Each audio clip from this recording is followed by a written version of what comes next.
Another mosquito season is on the verge of taking a big bite out of Winnipeg. Those who enjoy summers outside say recent rainfall and southern Manitoba's severe flood this spring are providing enough standing water to give the bugs plenty of hatching sites to send their population soaring. Whenever we get wet years and there's a lot of standing water, there usually are a fair amount of mosquitoes out. Unless it dries up really quick, I think we're going to have a problem. City entomologist Taz Stewart says spring and summer nuisance mosquitoes might emerge this year at about the same time in the next several days, which doesn't happen that often. His crews are aggressively larviciding what he calls a sea of standing water in Winnipeg's capital region, and he says fogging with malathion might be used within the next 2 weeks or so if weather and environmental conditions help the bloodsuckers produce in numbers that make that move necessary. A fogging run then, if it happens, would come at least a couple of weeks earlier in the season than usual. Little Mountain Park here on the city's northwest edge is one place that users of this green space say can be a trouble spot for mosquitoes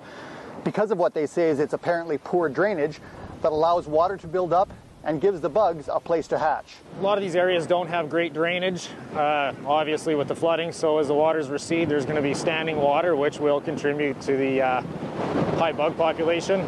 Hopefully Taz can take care of that for us. Still, Sean says there's only so much that even Winnipeg's well-equipped helicopter and ground crews can do against Mother Nature.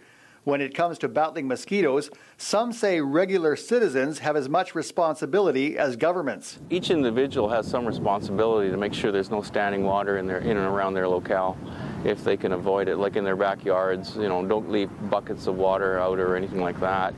Other than that, I think the governments have to work together, both the city and the province, to ensure that there's not a lot of standing water around and that any standing water that is around should be larvicided. Winnipeg's insect control branch is working with a bigger budget this year and is now giving less advance notice when fogging is planned. Ross Romanuk, Winnipeg Sun.